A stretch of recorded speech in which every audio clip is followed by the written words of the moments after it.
Et pourquoi ce ne serait pas possible? Je n'ai jamais dit que ce ne serait pas possible, mais ça me semblerait peu probable. Et pourtant, dans la précédente vidéo, tu nous as démontré que c'était possible qu'ils viennent jusqu'à nous dans un vaisseau monde. Oui, ce serait réalisable, mais ça tient plus de la fiction que de la réalité. Et il faudrait que tu développes ça, mec. Oui, on peut le mettre, ce sujet, sur le planning pour une prochaine vidéo. Pourquoi pas maintenant? Parce que je n'ai rien préparé. Ce ne serait pas la première fois qu'on tournerait à l'impro. Ok, mais il me faut quand même un minimum de préparation sur le sujet. Tu le connais bien assez, ton sujet. Je couperai ce qui ne va pas au montage et je rajouterai quelques illustrations. Ça ne donne jamais rien de bon de travailler dans la précipitation. On peut toujours commencer et voir où ça nous mène. Tiens, V, je vais derrière ma caméra.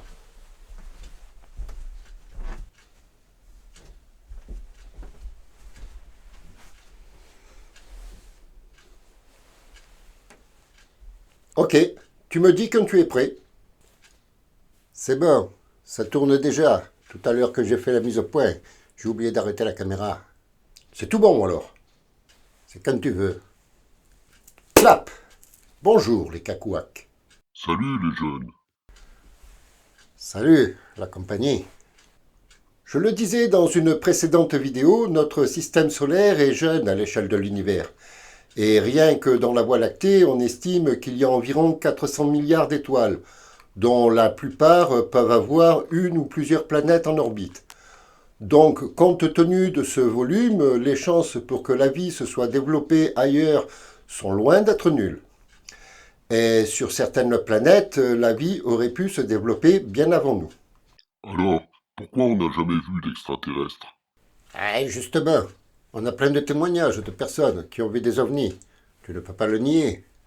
Non, mais un ovni, qu'est-ce que c'est? Objet volant non identifié. Exactement. Et le problème, c'est que l'on prend trop souvent un raccourci en associant ovni et extraterrestre.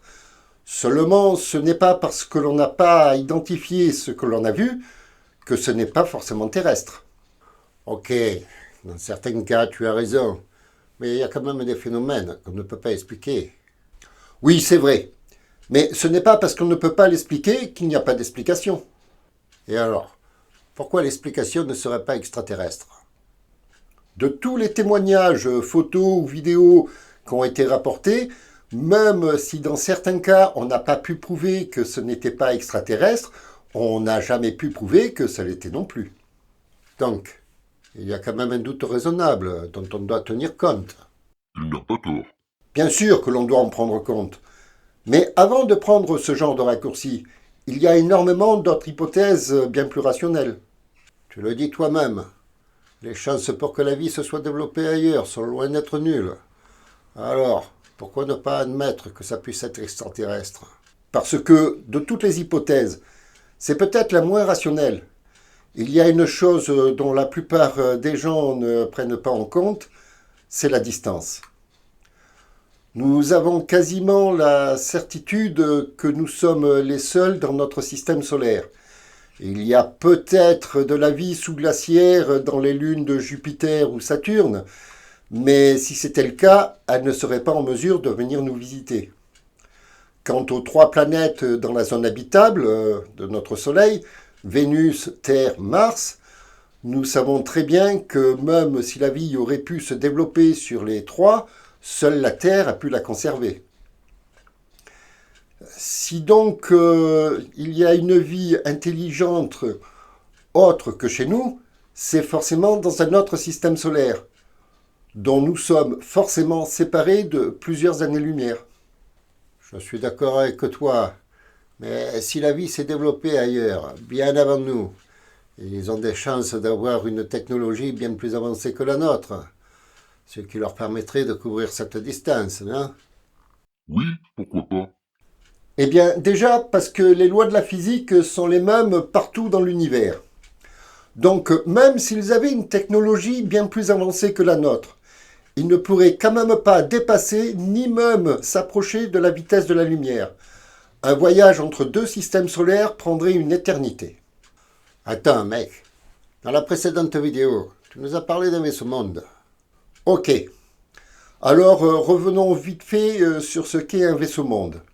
Il s'agit d'un immense cylindre d'une vingtaine de kilomètres de diamètre, d'une soixantaine de kilomètres de long, dont les parois font près de 2 kilomètres d'épaisseur. Il est en rotation sur lui-même pour garder une gravité sur les parois intérieures, ce qui permettrait à toute une population de vivre à l'intérieur en autosuffisance. Alors, tu dois bien admettre que s'ils sont plus avancés que nous, ils ont pu en construire un, et peut-être même plusieurs, et explorer l'univers.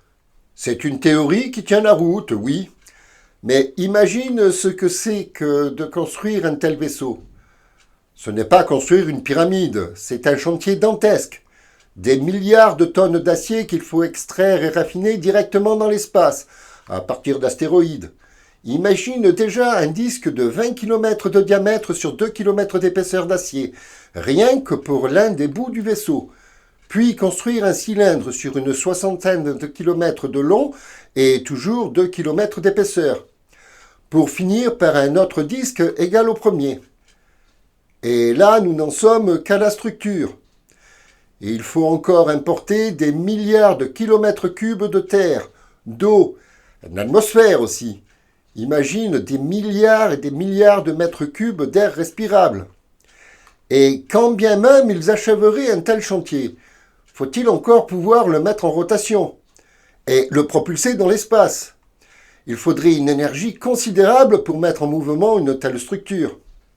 Et il faut également tenir compte que même s'ils arrivaient à faire tout ça, la population qui prendrait place à bord du vaisseau n'aurait qu'à peu près la surface de la Suisse pour vivre des centaines de millénaires, en autosuffisance, car il n'y aurait aucun apport extérieur. Alors même avec une technologie bien plus avancée que la nôtre, je doute fort qu'un tel projet soit mené à bien. Ok, mais en admettant qu'ils soient assez évolués pour le faire. Là, on part sur de pures spéculations de fiction. Alors, voilà où nous nous trouvons dans la Voie lactée.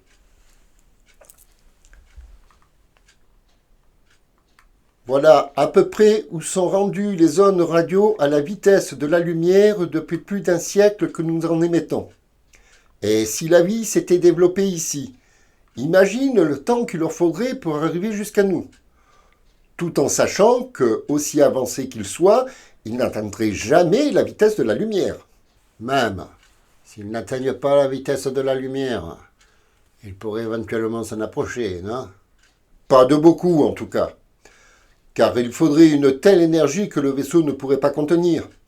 D'autant plus que plus ils iraient vite et plus il leur faudrait d'énergie pour freiner en arrivant. Et une voile solaire, mec. Il faudrait une voile de plusieurs milliers de kilomètres carrés. Et quand bien même ils y arriveraient, ils n'atteindraient même pas 1% de la vitesse de la lumière. Ce qui fait quand même avoisiner le million de kilomètres heure. Et qui rendrait tout freinage impossible sans une énergie inimaginable. Mais il a peut-être raison, Bob. S'ils ont pu construire un vaisseau-monde, une voile solaire serait également à leur portée. Poussée par leur soleil au départ, et à mi-chemin, ils la déplaceraient de l'autre côté du vaisseau pour être freinés par le nôtre à l'arrivée.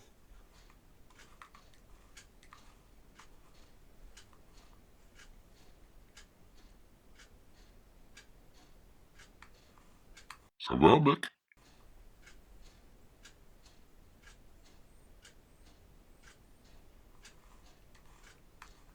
Tu nous fais une absence, mec? Je réfléchis.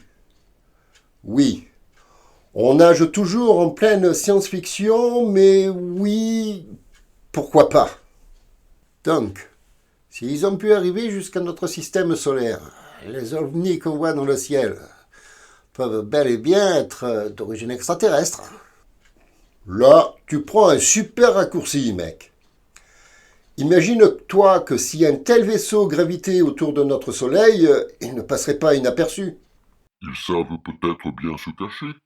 Eh ouais, ils ne sont pas à ça près.